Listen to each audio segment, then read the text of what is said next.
Shams al-Marif by Ahmad Al Buni. Some further thoughts. Welcome. I did a vlog on Shams al-Marif by Ahmad Al Buni some 3 months ago, and it's just kept gaining in popularity. And a subscriber, Blade Windsword, has requested that I do a follow-up on it.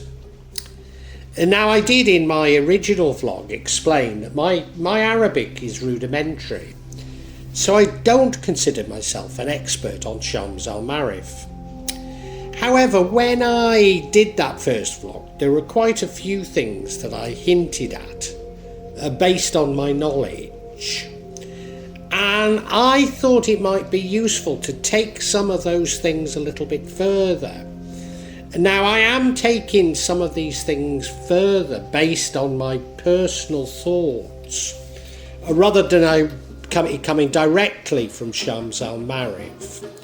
But it's personal thoughts I have on Tawis, how I construct them, or wafak, as we're more likely to call them in Indonesia, and how they work.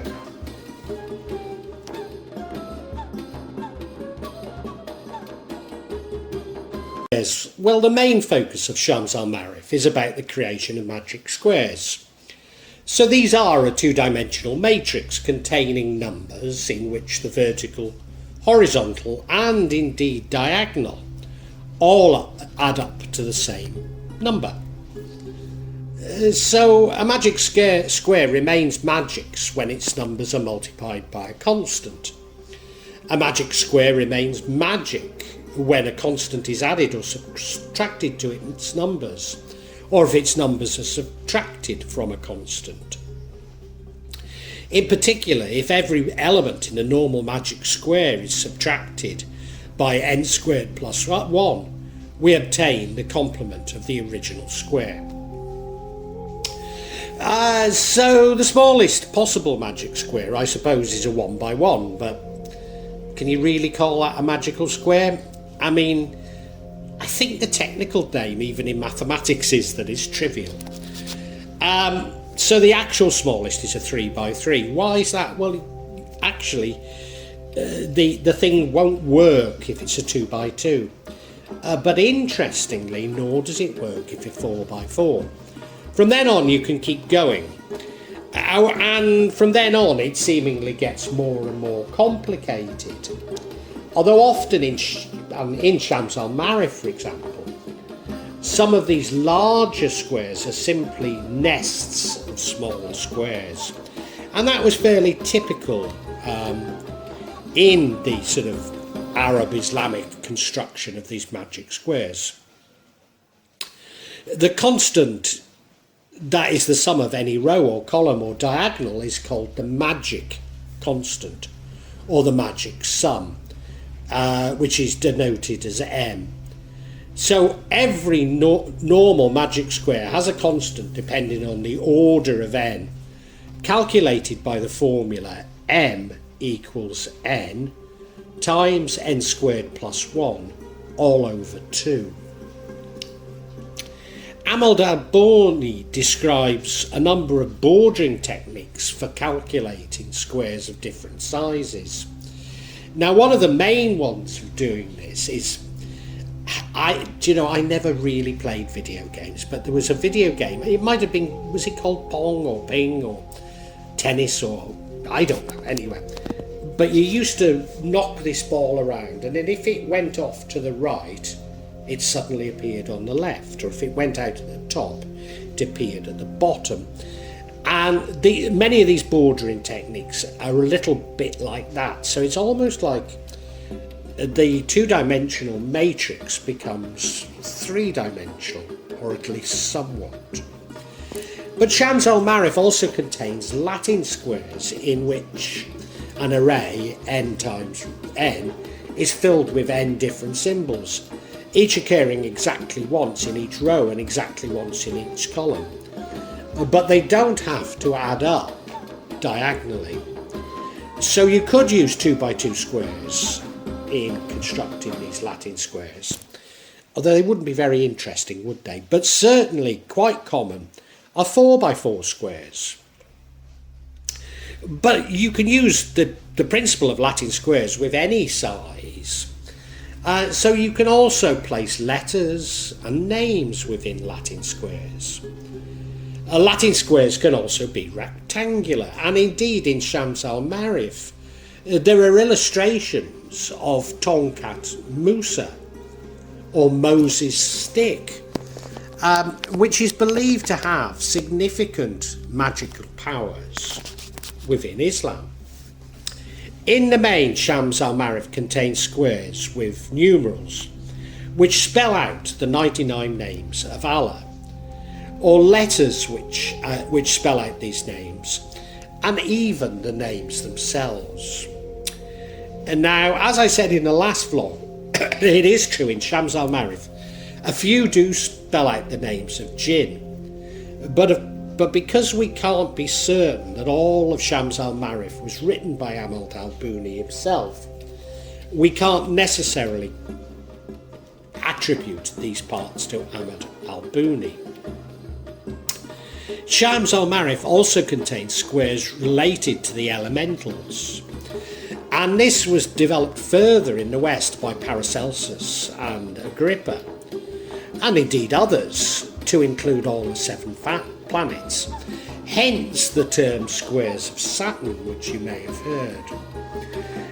But as each planet is associated with a jinn, it's also likely that the origin for these are Arabic. Now, many Salafis will claim that all Tawis are forms of sorcery. But, you know, if they're spelling out the 99 names of Allah, I mean, that's just malicious nonsense, isn't it? It's like evangelical Christians claiming that anything they don't understand is satanic, when, of course, one has to have a belief in it doesn't have to be Christian, but one has to have a belief in the monotheistic God to believe in devil or Iblis or Satan. So to label things they don't understand as satanic is an absolute nonsense. Now, if you look on YouTube, there's plenty of posts by, I think, well-meaning Islamic scholars claiming Tawis to be summoning jinn. And you'll also find these same people digging out pages from Al-Quran, from surahs and things like that. And look, I'm not saying people don't do it, but I just find it incredible.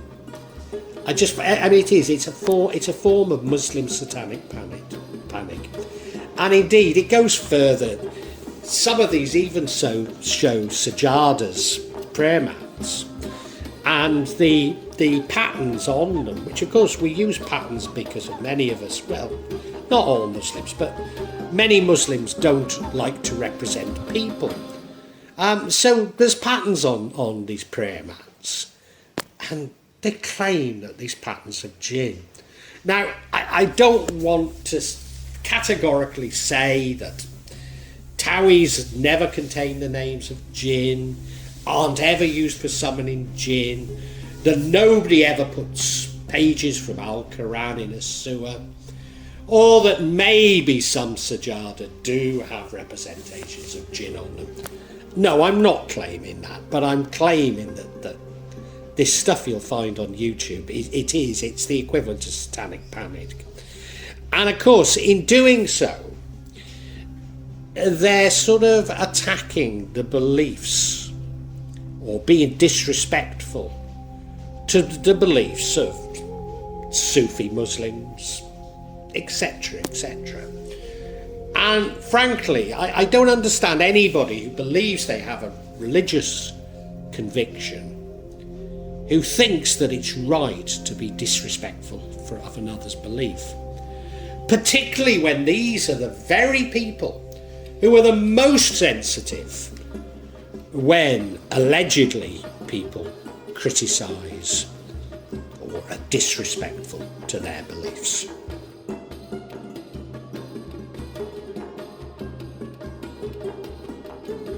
The 99 names of Allah. Al-Quran refers to God's most beautiful names, al-ḥusná, al-ḥusná, in several surahs, but in particular Surah 17, 110, explicitly lists all of the 99 names used to be attached in tafsir.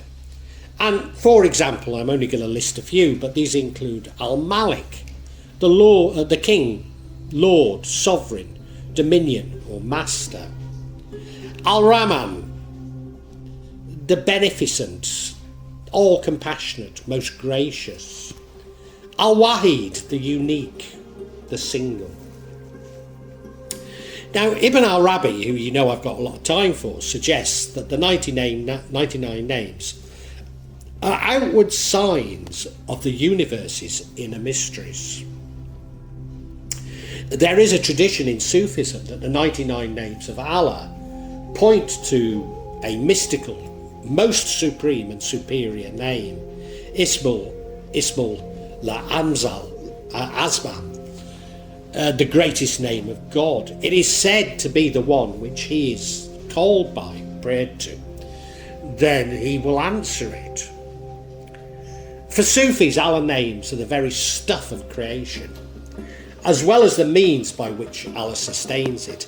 The beautiful names are understood by Sufis as a chart of the universal elements, far superseding things from science like the periodic table. Ibn Arabi saw these names as actual attributes, pairing the universe both in created and possible forms, or I should say maybe potential forms. By these names, the divine traits are disclosed for humans, whose divine potential is hidden, and can learn to become a reflection of such names. However, such reflections are limited. The divine traits do not equal the divine essence of these names. Influenced by the metaphysical teachings of Ibn Arabi, Haydar Amuli assigned angels to the different names of God. Accordingly, the good angels as a whole are manifestations of God's names of beauty, whereas evil angels, or shaitan as we call them, are manifestations of God's names of majesty, such as the haughty. So traditions have developed for ascribing each name to a specific outcome. So using my previous examples, Al-Malik, the King, Lord, Sovereign, Domain or Master, it is said that recitation of this name after Fajr prayers will make a person become rich. Or Al-Rahman, the beneficent, all compassionate, most gracious, reciting it 100 times after every obligatory prayer will enhance memory and awareness. The reciter will feel the burden vanishing away from his heart. Al-Wajid, the unique, the single, reciting the name 1,000 times in silence alone will vanish all fears from the heart. Now, as an Indonesian Muslim, we rely a lot on dhikr. Dhikr literally means remembrance or reminder or even mention. And I see it as a form of Islamic meditation in which phases or even Islamic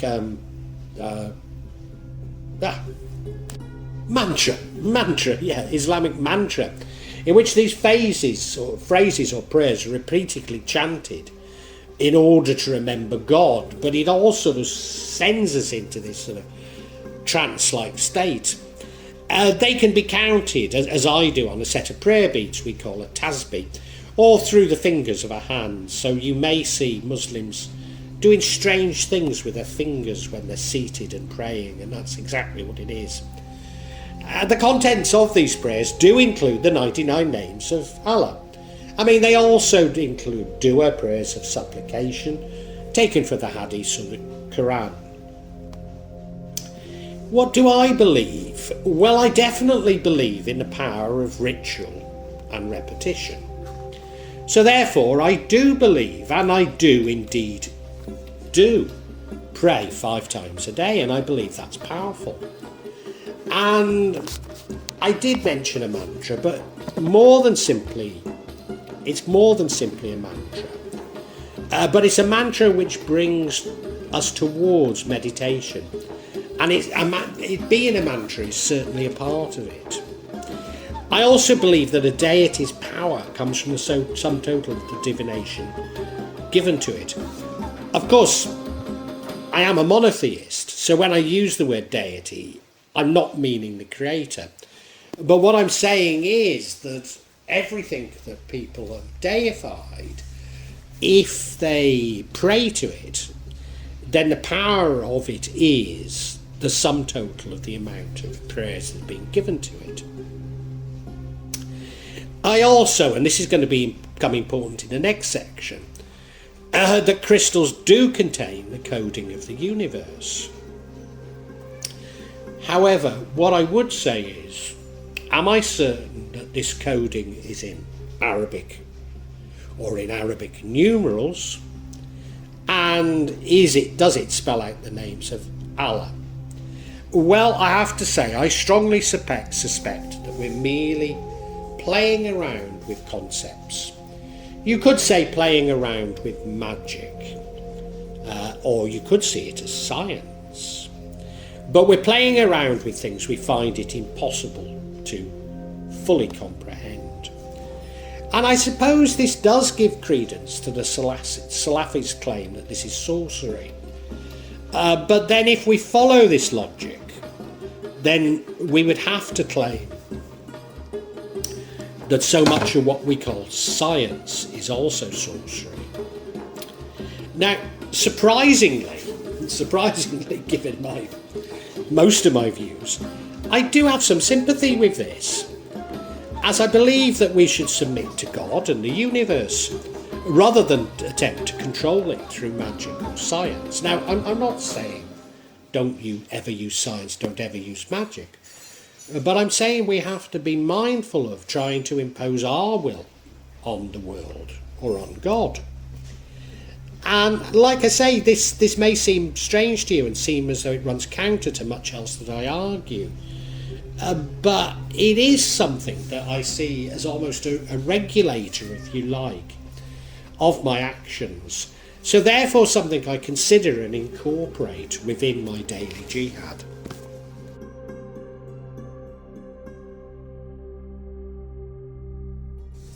Dimensions.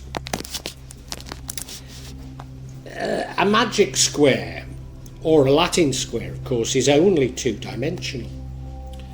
But if we add the dimension of depth to latitude and longitude, we now have a crystal.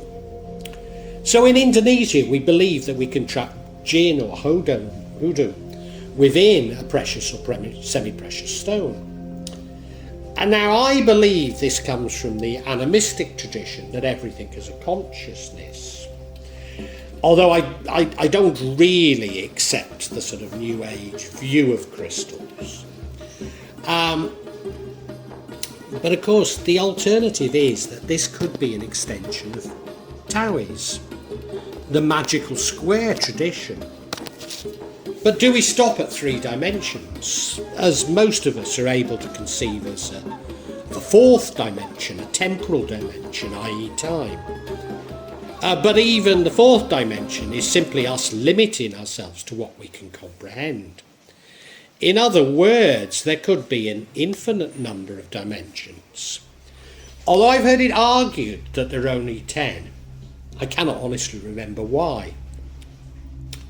Although I could see there being a reason for it being infinity minus 1.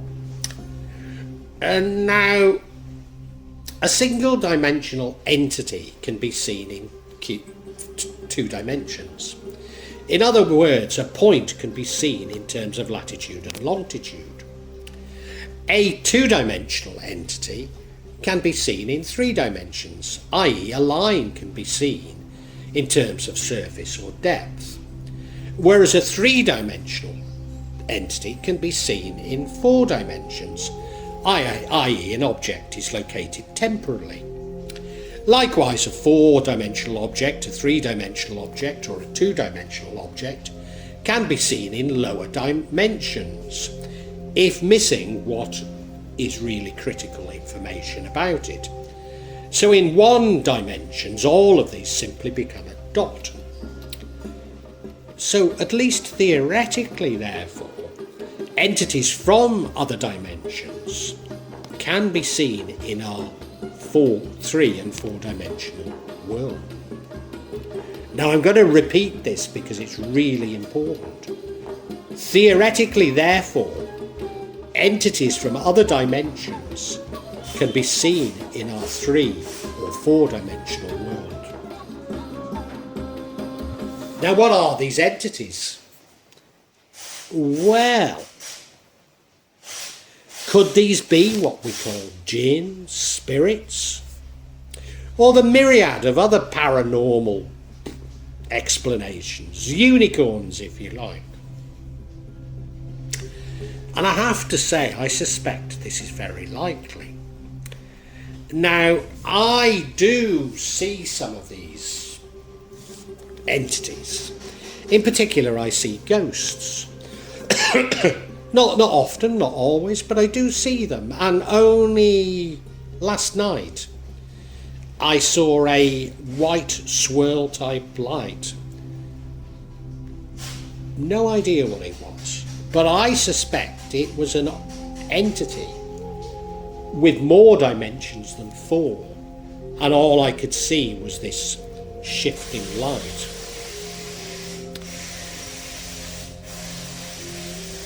Now, I have to also say that all this is we're really getting to the point of what is reality. And this is maybe best explained in my Matrix vlog. So could it be that we live in a constructed reality, a matrix if you like, or a computer simulation, or a game? So these multi-dimensional matrices of data could be the building blocks on which our reality is constructed. Which brings us back to the Taoi's crystals and multi-dimensional matrices. I think that I believe we co-create our reality with God. I say I think because I've repeated this many times in my vlogs, but sometimes I question this from a non-dualist standpoint. But accepting the co-creation, then the matrix, the simulation or the game are mere metaphors to help us understand the majesty of God's creation. So maybe also is this concept that I've introduced of multi-dimensional matrices a mere metaphor for us to help to understand and comprehend some of the mysteries of the universe. Because if we truly submit, then again, is this something we should be engaged in? So I've come back almost to the beginning. For me, writing the 99 names of Allah in a wafak for those seeking relief is probably an acceptable thing for me to do. But like everything else, we have to examine and question the ultimate motives.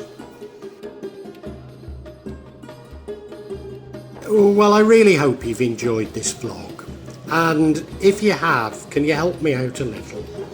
Subscribe to the channel, hit the bell and then you'll be notified of future vlogs, but also hit the like button and make a comment, because these seem to be what determine the YouTube algorithm, and I'm being really punished by it. So whatever help I can get from you is so appreciated. It really is. When I started this, I was going to do it this section, the real magic of Java. I was going to issue maybe every 2-3 months. Now it's happening maybe every 2 or 3 days. So yeah, if you hit the bell, you'll hear about it. And thank you so much. Thank you for listening. Really heartfelt thanks.